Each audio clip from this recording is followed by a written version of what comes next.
to really be about programming at all. It's kind of just like an intuition for how ZK-SNARKs are possible.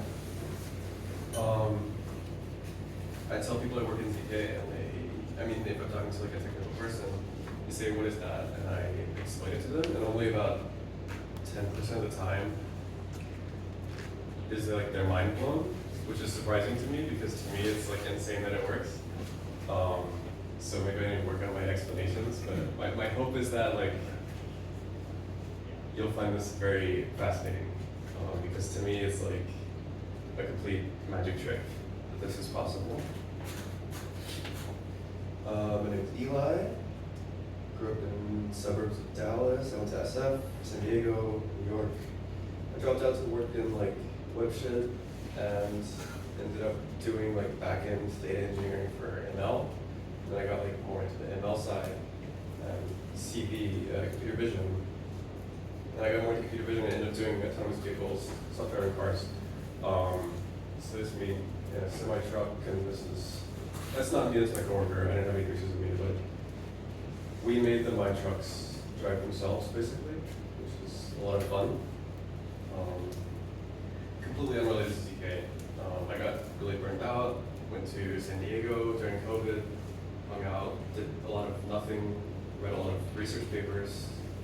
Somehow like got interested in ZK and just started completely self-studying it. And so I'm coming to you not from a math background, I'm coming to you from a normal guy background. I'm not a cryptographer. They have a lot of very specific terminology for certain conditions and guarantees and certain protocols and characteristics of the word. I might misuse a word, so if there's math people in the audience, I'm sorry. There's like 200 words for like any possible instantiation. They all mean a very slightly different technical thing. It can get confusing.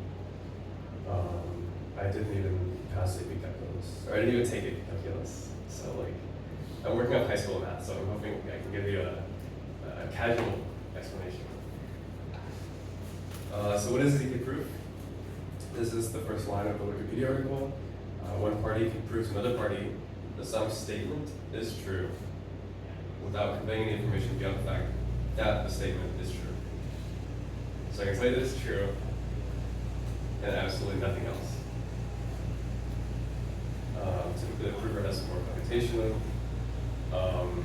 And this is the crazy thing to me, is that we have currently protocols, like you can go to GitHub and clone a repo and prove some arbitrarily large computation, like NP statement, Turing complete, like this whole computation, and it's like pretty efficient. Like it's not just asymptotically efficient, but it's really efficient. I'll need to send you a file that's between a few hundred bytes to a megabyte, depending on which proving system you're using, but it's still a really small proof. And then you're gonna look at the file I send you and be convinced of my statement, and it'll take you less than a second, often like 30 milliseconds or like less. This is crazy to me because you can run a computation for like hundreds of years and do a lot of work and then convince me of it instantly. That's a magic trick. And we have VMs. There's 0, there's SP1, there's a number of these VMs that are emulating an entire CPU. You can just compile your program to RISC-V and run it in the VM, and then prove that you execute the right code and satisfy some condition. You can do this today with hundreds of kilohertz, like 1990 something. We're like only 20 years behind. This is insane.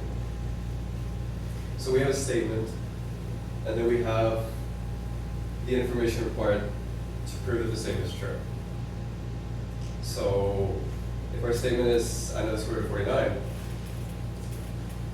then the idea is that I'm going to give you a proof that I know the statement, the square root of 49, without revealing to you my witness, which is 7. So you're not going to know 7. You're just going to know that I know the square root. more interestingly, I can say I know what hashes to this hash without revealing the witness, which is the string that witness hashes that hash. This isn't actually that interesting, but it becomes extremely useful. So say you have some private payment protocol, and my witness is going to be like my account balance. And not only can I tell you that I know my balance, but like I'm sending my balance to someone else, and inputs minus outputs is, or outputs minus inputs is positive. I'm not creating money out of thin air. So I can tell you that like I know the preimage to this and that it satisfies some condition. I can run arbitrary computation on the input and prove to you that the computation is true without actually revealing what's behind the hash. This is really useful. So as an example, where's Waldo?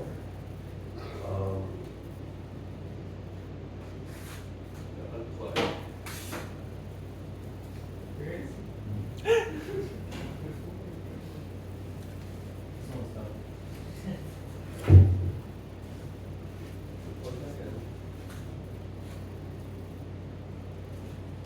Wait for USB-C negotiation.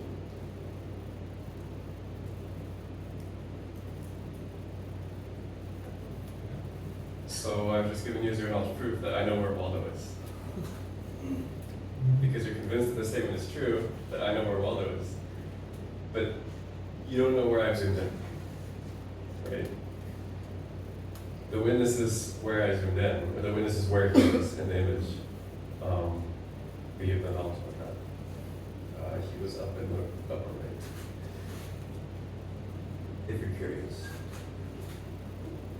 He's up there. So it's possible to do this, right?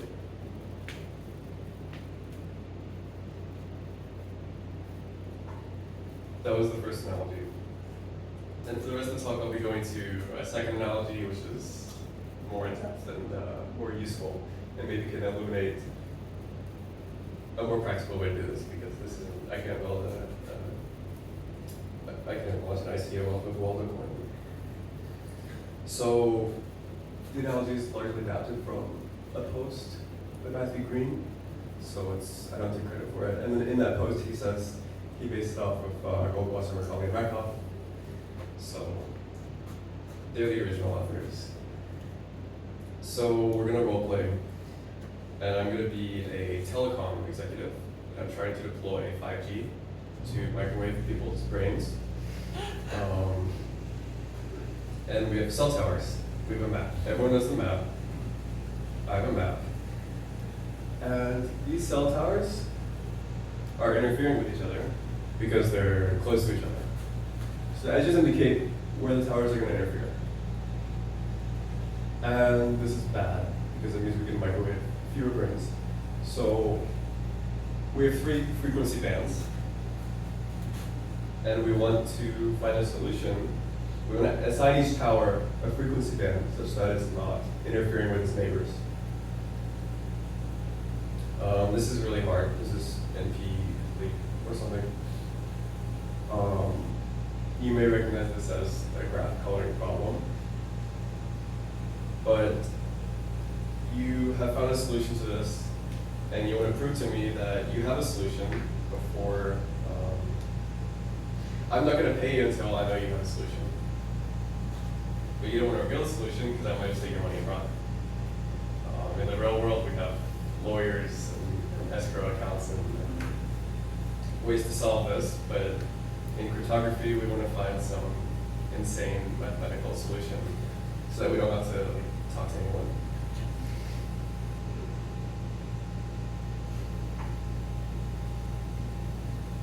So we're going to have a protocol in order to convince, you're going to try to convince me that you have a solution without revealing your solution. So you're going to have a map, it's uncolored, and you're going to color the map with your solution. And then you're going to put a hat on each tower. And we're going to walk through the room, and I'm going to pick 2 random adjacent hats and see if they're the same color. If they're the same color, I'm very unhappy and you're fired. But if they're different, I'm a little bit convinced that you have a solution.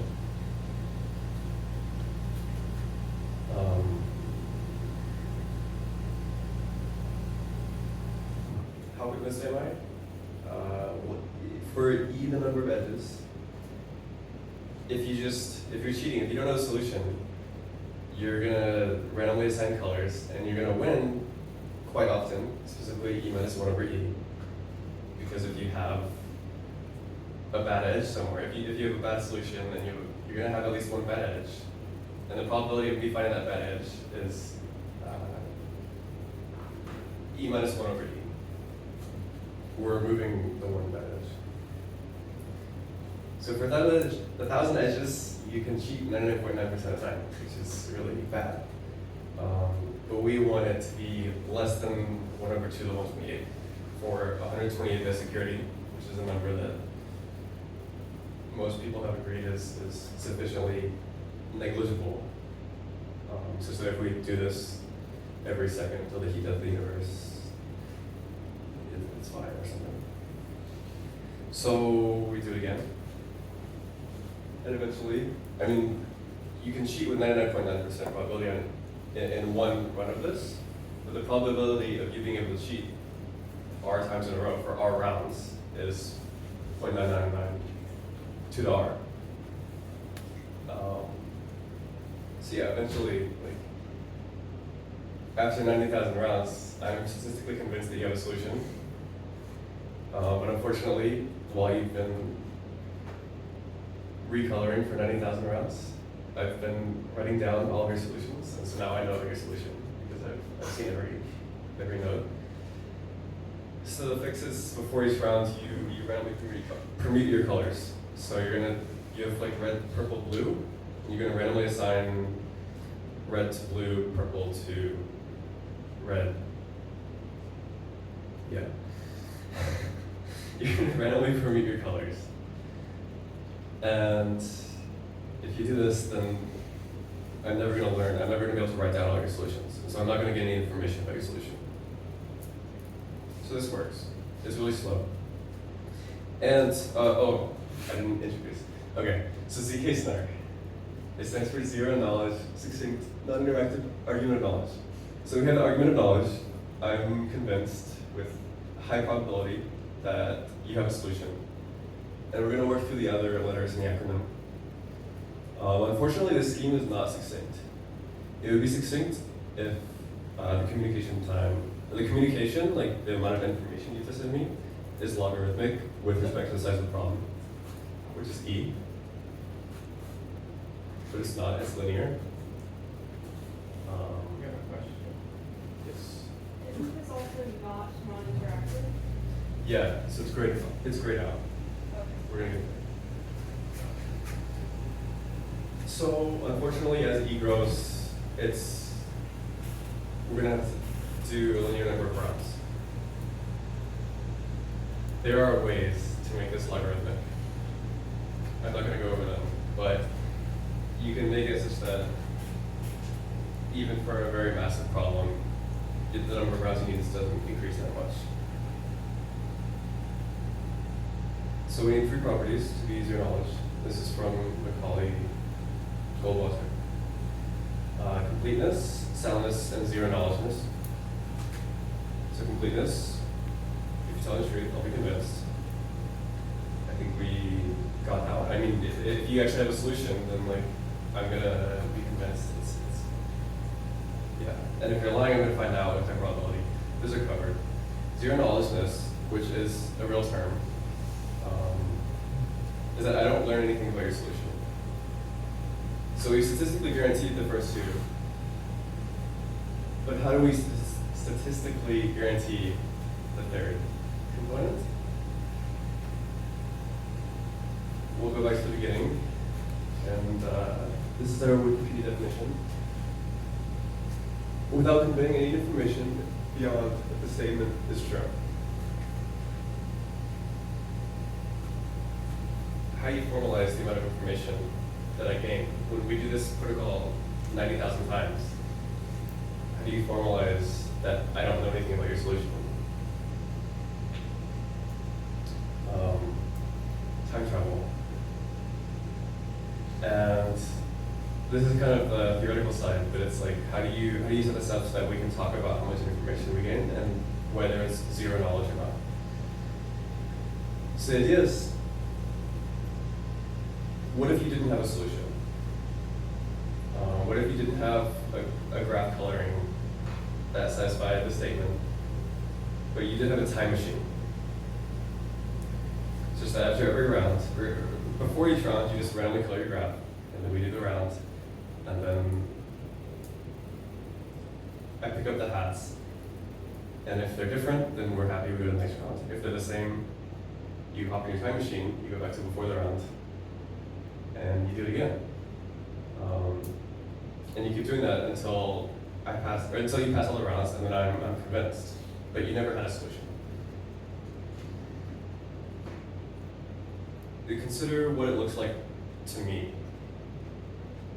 Specifically that it looks exactly the same to me, whether you have a time machine or not.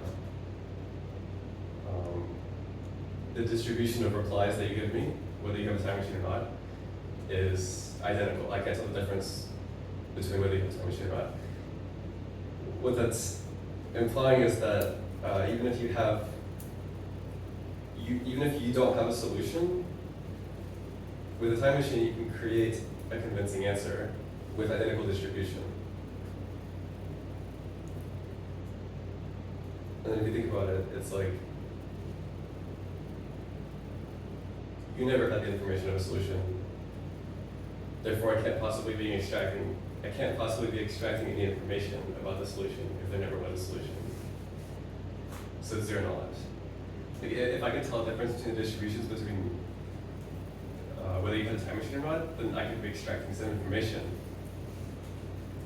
but I can't. So it's zero knowledge. So how do you make it non-interactive?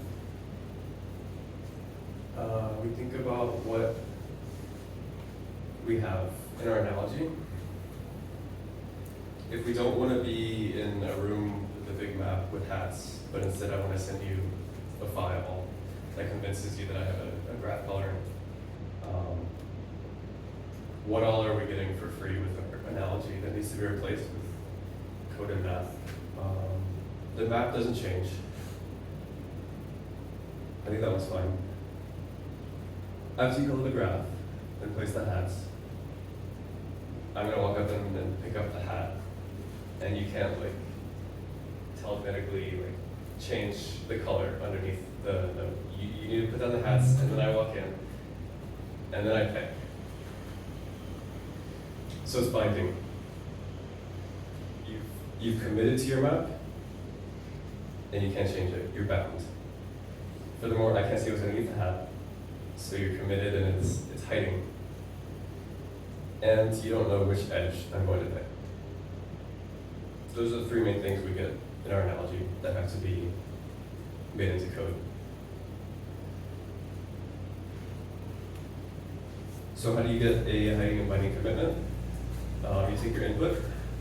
So we want to commit to this input value, and we want it to be hiding and binding. So if you hash it with a nonce, 128-bit nonce, then it's binding because you can't change the input without changing the commitment. And if you didn't have the nonce, I could just have a rainbow table, and now that you've say my password is Hunter1, I give you the hash, and you're like, oh, I've seen this. I know this password. It's not hiding because you can actually find out what's inside just by knowing the hashes. But if you put the nonce in, then I can't find out what the input is.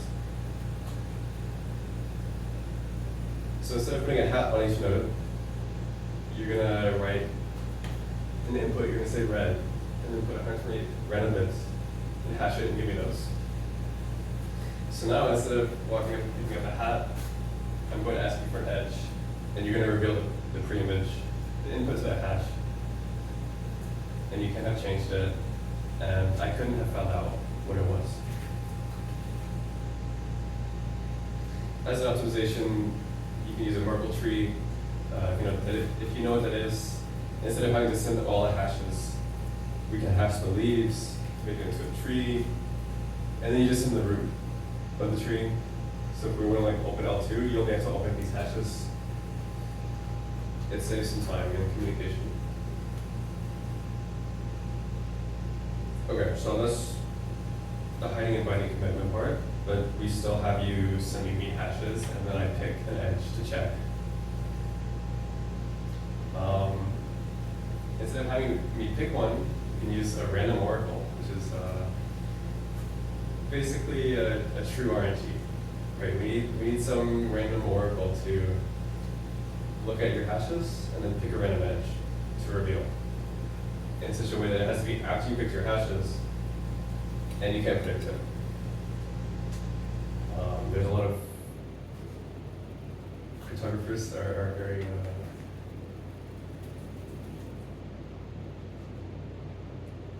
we don't worry about the random oracle. The random oracle doesn't actually exist, but we approximate it. So there's this thing called the Fiat-Shamir heuristic, which is that, there's a few different heuristics being bundled in here, but it's basically that instead of a truly random function, we're gonna say a hash is kind of like a random function. And so when you send me your hashes, I'm just gonna hash all of them together and get some hash and then module the number of edges in some unbiased way and pick an edge, and you're gonna reveal that edge. And that's it. It's now, there's no interactive part anymore. You can now put all these rounds into a file and send it to me, and I'll be convinced. And because you're hashing all the nodes, it has to be after you commit it to your color. Yes? Couldn't you pick different colors to get different hashes out? Because then you can always pre-hash all of the hashes that you tried to like influence the outcome of which hashes pick, which edges pick. Like instead of picking blue, purple, red, you could pick like yellow, green, purple. So you can try all of those. You can hash all the combinations you might get, and it's not influence pigment. Yes. So the question is if you hash every possibility. Before you send it over, and you choose the Yeah. one that you want to send over. Yes. The idea is that all these primitives are chosen in such a way that that's computationally hard. You can do that, and it takes about 2 to the 128 tries before you find one that like you can thread the needle and find a satisfying answer.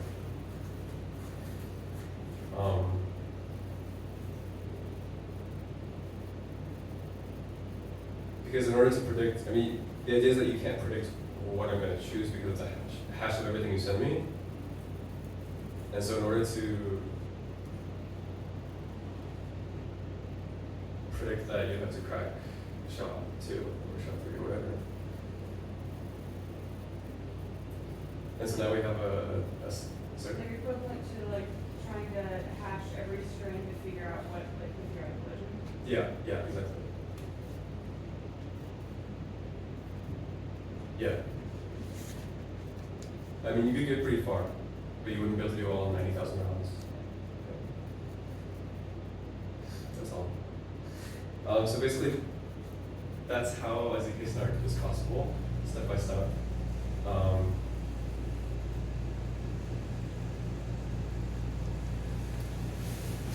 So I demonstrated that it's possible, and it can be succinct.